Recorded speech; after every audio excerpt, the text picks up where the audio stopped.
in this video is a little bit wild. Multiple voltage sources, both dependent and independent, a lot of resistors, and what we are required to do in this video is to find the mesh currents. This will be very interesting. Welcome to another video on mesh analysis. This is problem 5, and in this video we'll be finding the mesh currents. But before we proceed, hit the like button, subscribe, and hit the notification bell. Okay, the first thing we want to do is we want to identify our meshes. So we have 1, 2, 3, 4, 5 meshes. Then the next thing we want to do is we want to label our currents. We want to give currents to each mesh. So let's make this mesh 1, say I1. Mesh 2 has current I2. Mesh 3 has current I3. Mesh 4 has current I4. And mesh 5 has current I5. Okay, now that that's done, the next thing we want to do is we want to write KVL equations at each mesh. So say mesh 1, write a KVL equation here.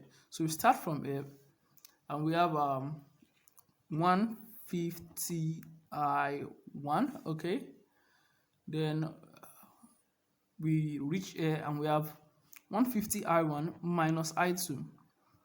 We have 200 open bracket I1 minus I2. Okay, then minus 256. We then equate everything to 0. Then we can write this and say 150 plus 200, that's 350 I1 minus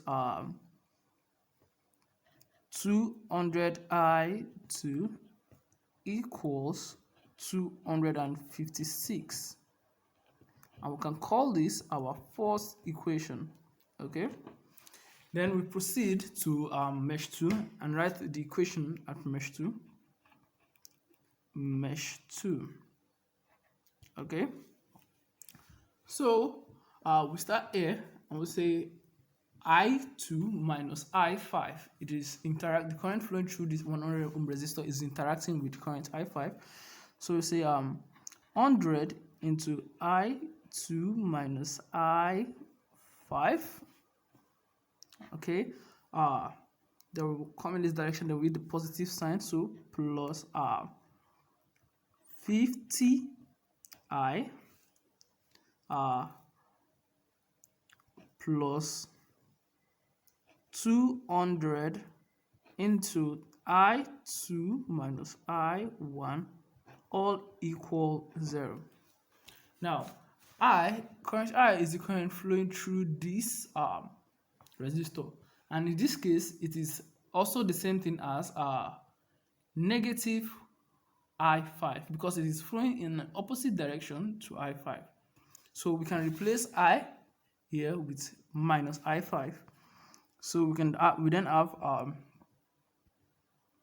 100 into I2 minus I5 minus 50 I5 plus 200 into I2 minus I1 all equal 0.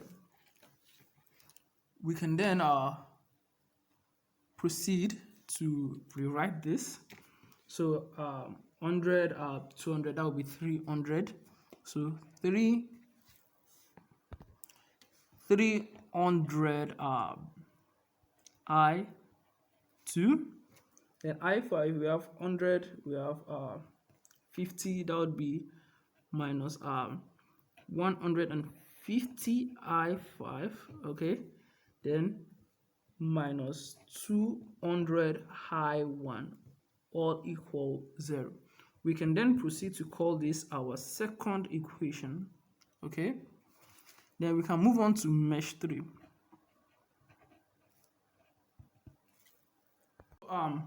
In mesh 3, we can start writing the equation from, say, here. We need the negative first, so that will be minus 50 I. Okay, then plus 250 I3 minus I5. Okay, then we come here and we have 400 I3 minus I4 plus 400 into I3 minus I4. Then we can equate everything to 0. Okay, and then when we have equated everything to 0, we can rewrite this. Recall that 50 I is also same. Recall that I is also equals to minus I5. So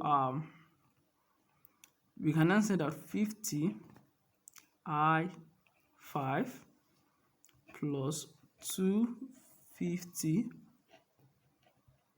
into I3 minus I5 plus 400 into I3 minus I4 all equal 0. Then we can rewrite this as okay, we have minus 200 I5, okay, then we have plus 250 I3, okay, and we have 400 I3 minus 400 I4 all equals 0. We can then further simplify this, and we would have 650 I3, okay, minus 400 I4, okay, minus 200 I5 all equal 0. That's nice. Then we can proceed to forward to mesh 4. Moving forward to mesh 4, we can then say okay, moving in this direction. So we have 500 I4, okay, minus 128 plus 400 into I4 minus I3 equal 0. Then we can rewrite this and say that's 500 plus 400, that will be 900 I4 minus 400 I3 equals 128, and we can call this our fourth equation, equation 4. And we need one more equation to be able to solve this circuit, and that equation will come from mesh 5. So proceeding to mesh 5, we start moving in this direction of the current, and we would have 300 I5 plus 250 into I5 minus I3, okay, plus 100 into I5 minus I2. Then we equate everything to 0. We can then simplify this further. 300 250 100, that would be 350 plus 300, that would be 650 I5 650 I5 minus 250 I3 minus 100 I2 all equal 0, and this will be our fifth equation.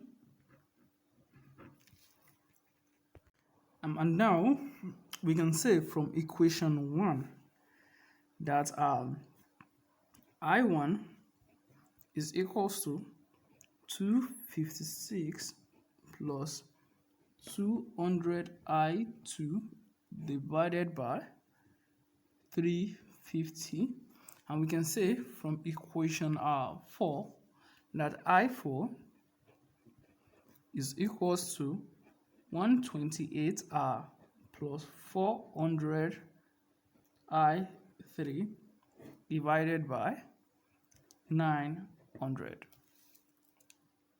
If we go ahead and substitute this equation into equation 2, and we will substitute this equation into equation 3,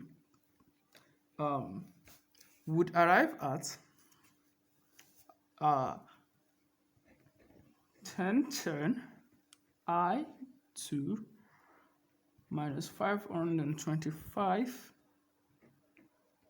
I5 minus 525 I5 equals 512. Let's call that our sixth equation. That is what you get when you substitute this equation into equation 2. Then when you substitute this equation into equation 3, you would arrive at